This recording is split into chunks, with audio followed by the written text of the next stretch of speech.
October মাসের raisin jewellery এবং কোস্টারের class আজ সমাপ্ত হলো। আজ 5 দিন ওদের ক্লাস হচ্ছে, মাঝখানে একদিন গ্যাপ ছিল। আজকে দিয়ে টোটাল 5 দিনের মধ্যে ক্লাসটা কমপ্লিট করালাম।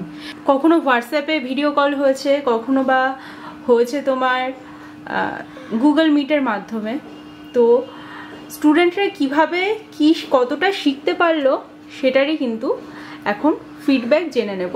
এটা হচ্ছে অক্টোবর 2025-এর কিন্তু রেজিনের ব্যাচ। তাহলে এই ব্যাচে টোটাল ছিল 4 জন, যার মধ্যে একজন ছিল আমার পুরনো স্টুডেন্ট এবং সে অনলি রেজিন জুয়েলারি ক্লাসটা করেছিল, আর এই 3 জন রেজিনের সম্পূর্ণ ক্লাসটা বুক করেছিল। রেজিনের জুয়েলারিও শিখেছে এবং পোস্টার ফটো ফ্রেমও শিখেছে। তো প্রথমে আমি সঙ্গীতাদির কাছে আসব। সঙ্গীতাদি, কি কি শিখলে, কিভাবে আমাকে পেলে, আর তুমি কোথা থেকে বলছো সেটা ডিটেলে বলো। আমি সঙ্গীতা সেনাপতি। তো আমি মানে পূর্ব মেদিনীপুরের কন্টাই থেকে বলছি।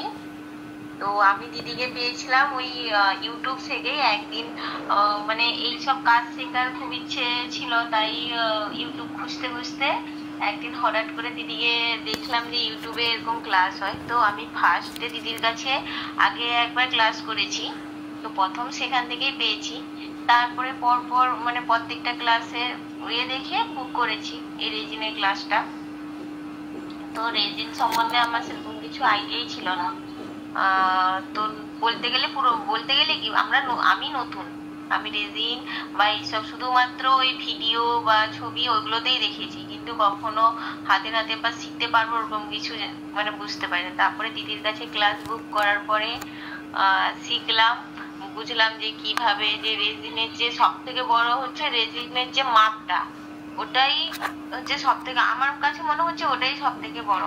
কারণ মাপ যদি ঠিক না হয় তাহলে মানে অনেক প্রবলেম হয়। তো যারা প্রফেশনালি ভাবে করে সে নিশ্চয় বুঝতে পারবে।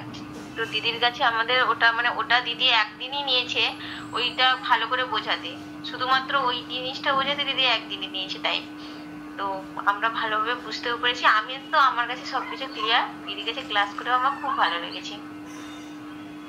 এবার রিমাদি বলো।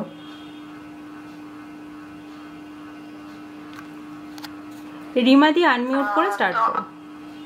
হ্যাঁ, আমার এই ক্লাস কিভাবে কি মানে শুরু করবো, কিভাবে শিখবো এই রেজিনের ক্লাসটা। তো ম্যামের কাছে আমি এটা করে কতটা কি মাপ নিতে হয়, কিভাবে করতে হয় স্টার্ট টু এন্ড, আমি অনেক কিছু শিখেছি ম্যামের কাছে। তো কিভাবে এগুলো করতে হয় অনেক কিছু। তুমি কোথা থেকে বলছো? সেগুলো জিজ্ঞেস করেছি। হ্যাঁ, তুমি কোথা থেকে বলছো? আমি ডানকুনি থেকে। আচ্ছা, ডানকুনি থেকে। তো এই 5 দিনের ক্লাসে কোন জিনিসটা বেশি ভালো লেগেছে, আর কখনো কি মনে হয়েছে যে আমার কাছ থেকে শিখতে পারোনি বা আমার কাছ থেকে হেল্প পাওনি, এরকম কিছু কখনো মনে হয়েছে? তো যা কোয়ারি ছিল আমি জিজ্ঞেস করেছি, হেল্প মানে আমার তো হেল্পফুলি লেগেছে। তো এই ক্লাসটা করে আমার খুব ভালো লেগেছে, এই ক্লাসটা। তো অনেক কিছু শিখতেও পেরেছি। আর তুমি যে প্রথমবারই রেজিন ঢালার পর সেটাকে ভালোভাবে তুলতে পেরেছো, কাজগুলো আমাকে দেখাচ্ছ, সেই প্রথম কাজের এক্সপিরিয়েন্সটা কিরকম ছিল? যে আমার কাছ থেকে শিখে তুমি কাজটাকে করতে পারছো পরিষ্কার পরিচ্ছন্নভাবে, আউটপুটটা বেরোচ্ছে, সেটা কেমন লেগেছে? এটা আমার ভালো, মানে আমি যে প্রথম এই কাজটা ভালোভাবে করতে পেরেছি, তো সেটা আমার খুবই আনন্দ লেগেছে, ভালো লেগেছে কাজটা করে। আচ্ছা, এবার পূজাদি বলো তুমি কোথা থেকে বলছো এবং কি কি শিখতে পারলে আমার কাছ থেকে। আমি দিনহাটা থেকে বলছি। মানে একদিন ইউটিউবে হঠাৎ করে তোমার ভিডিওটা আসছিল, ওখান থেকে তোমাকে তারপর মেসেজ করছি। তারপরে তো ক্লাস, তারপরে আস্তে আস্তে ঝুমকা বানানো, ফটো ফ্রেম বানানো সবই শিখছি, আর খুব ভালোভাবেই শিখছি। আর তুমি না থাকলে এত কিছু হইতোই না। আর মাপটা মেন, ওটা খুব ভালোভাবে শিখছি। আর যখন ফার্স্ট টাইম বানাইছিলাম তখন হচ্ছে একবারেই সব ঠিকঠাক হয়েছে, এর জন্য খুব ভালো লাগছে। আর যদি কেউ মানে তোমরা তো দেখো, তুমি কোথা থেকে বললে? দিনহাটা থেকে। এটা কি কোনো গ্রাম্য অঞ্চল? না, কোচবিহার ডিস্ট্রিক্টের মফস্বল এরিয়া, তাই তো? হ্যাঁ। আচ্ছা, তাহলে তুমি যারা ভয় পাচ্ছে যে অনলাইনে শিখতে পারবো কিনা, কুচবিহার তুমি বসে রয়েছো আর আমি বসে আছি নদিয়াতে। তারপরে অনলাইনের মাধ্যমে আমি যেভাবে শেখালাম, তুমি এবার একটা বিজনেস স্টার্ট করবে, অনলাইনে প্রোডাক্ট বেচবে, অফলাইনে প্রোডাক্ট বেচবে, মানুষ হাতে পাবে। তুমি আমার কাছ থেকে শিখে কতটা স্যাটিসফাইড, আর যারা শিখতে ভয় পাচ্ছে তাদেরকে কি বলতে চাও?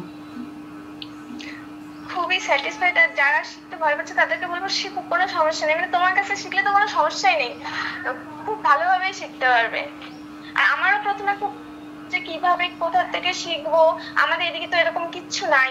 তারপর র ম্যাটেরিয়াল কেনা, কোথা থেকে কম দামে র ম্যাটেরিয়াল কিনবে সেটাও একটা বড় ব্যাপার, কারণ রেজিনের কস্টটা অনেক বেশি। মানে কোনো জিনিসই এখানে পাওয়া যায় না, সব অনলাইন ছাড়া কোনো বুদ্ধি নেই। তারপর তোমাকে পাইলাম, খুব স্যাটিসফাইড। আর মানে অনেকেই আছে যারা ভয় পাচ্ছে যে অফলাইনে না শিখতে পারলে পরে আমি শিখতেই পারবো না, অনলাইনের মাধ্যমে কি শেখাবে, আর 5 থেকে 6 দিনে কি বা শেখা যাবে।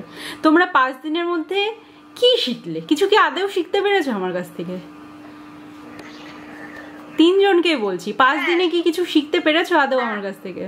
হ্যাঁ, আদৌ বলতে পুরোটাই তো শিখিয়েছো। অনলাইন অফলাইন বলতে ওরকম কোনো ব্যাপার নেই। অ্যাকচুয়ালি অফলাইনে হলে আমরা হয়তো তোমার সামনে বসে হাতে নাতে করতে পারতাম, কিন্তু সেটা তো যে যার মানে তুমি শেখাচ্ছ, আমরা বাড়িতে করছি, ওটা যে যার দায়িত্ব নিয়ে তো করতে হবে, যেহেতু ওটা অনলাইন বেস। তো টিচার সে যে কোনো জায়গায়, টিচার তো আর তো তোমার হাত ধরে, ধরো অফলাইনে হলেও সে তো তুমি আমাকে সেম টাইমই তো দিতে।